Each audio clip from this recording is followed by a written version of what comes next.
মতো তোমার ক্ষমতা কি?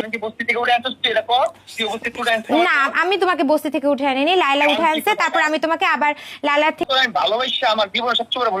এখন নতুন করে প্লিজ এগুলা নাটক করো না মামুন। একটু আগে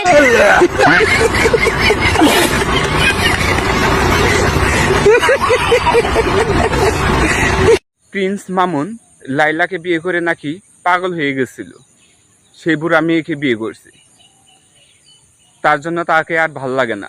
কিন্তু এই দানিক দেখেন, এমন একটা মেয়ে বিয়ে করছে যার বয়স আর মামুনের বয়স সেম থাকার পরেও দেখুন তাদের মধ্যে কিন্তু ঝগড়া, দেখুন কত নোংরার কাহিনী। আমার মাকে কেন গালিগালাজ করছো? নোংরা তোর মা নষ্ট করছে সংসার, তোর মা আমার ফোন দেখালালি করছে, দেখালি দিবে কেন? তোমার মাকে ফোন দিয়ে গালি দিছে, হয়তো বা তোমার মা সাথে ডিজার্ভ করে। তুমি একটা মেয়েকে মারবা, তুমি একটা মেয়েকে মারবা ফেলায়া, আর আমার মাকে তোমাকে কি কর? আমার মা তো তোমাকে কোনো আইনি ব্যবস্থাও এখন পর্যন্ত নেয়নি।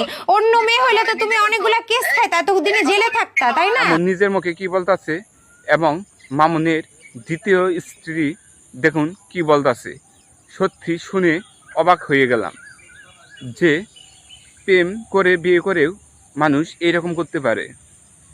অনেক ভালোবেসে তো বিয়ে করছি, অনেক রোমান্টিক, অনেক মাখা মাখা, অনেক প্রেম নিয়ে বিয়ে করছি ওরে আমি। ওরে যে ভালোবাসাটা বাসছি আমার জীবনে, আমি মনে হয় না আমি কাউকে দ্বিতীয়বার ভালোবাসতে পারবো কিনা।